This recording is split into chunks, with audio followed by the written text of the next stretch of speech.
Salut, c'est Charles Dran avec l'équipe dans 5 minutes. On s'intéresse aux sciences, à l'histoire et à l'actualité.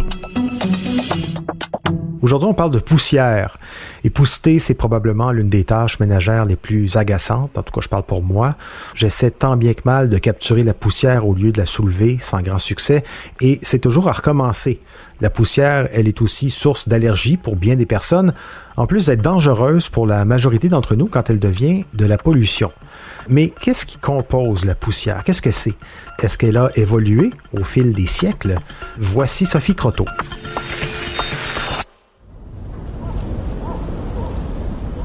On peut définir la poussière comme l'ensemble des petites particules qui flottent dans l'air. Elle est généralement invisible et est composée de différentes matières selon l'environnement où on se trouve. Elle devient de la pollution quand ces particules sont nocives pour la santé humaine, animale ou végétale. Et plus les particules sont petites, plus elles sont dangereuses parce qu'elles peuvent traverser la barrière des poumons et se retrouver dans le sang et donc les organes. Elle cause alors toutes sortes de maladies, allant de problèmes respiratoires à la maladie d'Alzheimer. La pollution, et donc la poussière, est même 5e dans la liste des causes de décès dans le monde. Selon DustSafe, un organisme qui analyse la composition de la poussière des maisons partout dans le monde en prélevant les sacs de balayeuses, environ 1/3 des matières de la poussière des maisons vient de l'intérieur et les 2/3 de l'extérieur. Celle de l'intérieur est à la fois biologique, donc composée de peau morte, de cheveux, de poils d'animaux, d'insectes et de nourriture, et chimique à cause des microplastiques, du métal et des composés perfluorés venant des tissus anti-incendie et du téflon. Les particules de l'extérieur peuvent venir d'un peu partout, comme des particules du sol qu'on rapporte avec nos chaussures et nos vêtements, ou de la pollution des voitures qu'on laisse entrer par les fenêtres.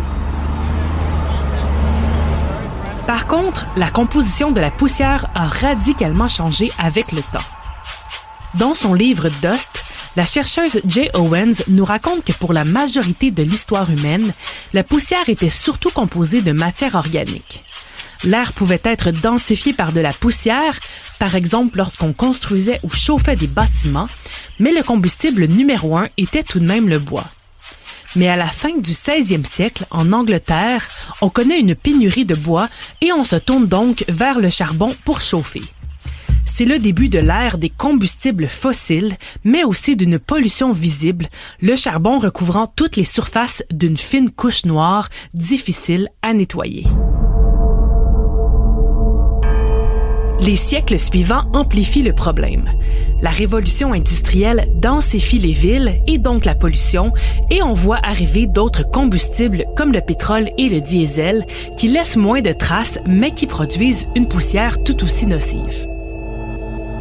Le 20e siècle marque l'invention du plastique, une révolution dans l'histoire humaine qui emmène aussi une quantité incalculable de microplastiques dans l'air, en plus des composés chimiques qui sont relâchés quand il est chauffé.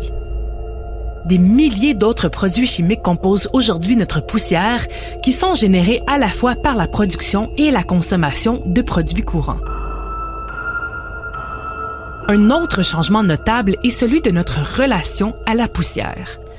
Jusqu'à récemment, on ne faisait pas trop attention à la poussière qui s'accumulait, tout simplement parce qu'on la voyait moins. Mais l'arrivée de l'éclairage au gaz, puis de l'électricité, a tout à coup mis en lumière toute la poussière qui se trouvait dans nos maisons, mais aussi sur nos vêtements.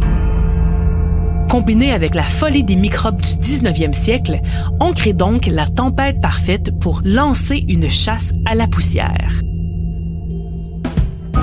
Après la Seconde Guerre mondiale, l'Amérique du Nord voit aussi apparaître des banlieues remplies de femmes à la maison qui ne savent plus quoi faire de leur temps. Comme les tâches habituelles de cuisine et de couture sont maintenant prises en charge par des industries, on doit trouver une nouvelle façon de les occuper. On lance donc des dizaines de manuels de la ménagère qui expliquent comment nettoyer sa maison du matin au soir afin de faire disparaître toute trace de poussière, mais aussi de temps perdu. Cette propreté domestique devient aussi une façon de marquer davantage les classes sociales et les rôles des sexes, comme l'entretien est relégué aux femmes, mais aussi aux personnes de couleur si on a les moyens de les engager pour l'entretien ménager. Aujourd'hui, la poussière est devenue un symbole fort des changements climatiques. Non seulement les feux de forêt la colorent radicalement, mais on est aussi de plus en plus conscient de sa composition dangereuse pour notre santé. Ouais, malheureusement, se libérer des combustibles fossiles ne réglera pas le problème de la poussière créée par les automobiles. Oui, les véhicules électriques produisent moins de pollution, comme ils n'utilisent pas de pétrole, mais comme ils sont souvent plus lourds à cause de leur batterie, ils produisent plus de poussière par l'usure de leurs pneus sur les routes. Et c'est pas nécessairement mieux de la poussière de caoutchouc de pneus. Merci, Sophie Croteau, c'était en 5 minutes.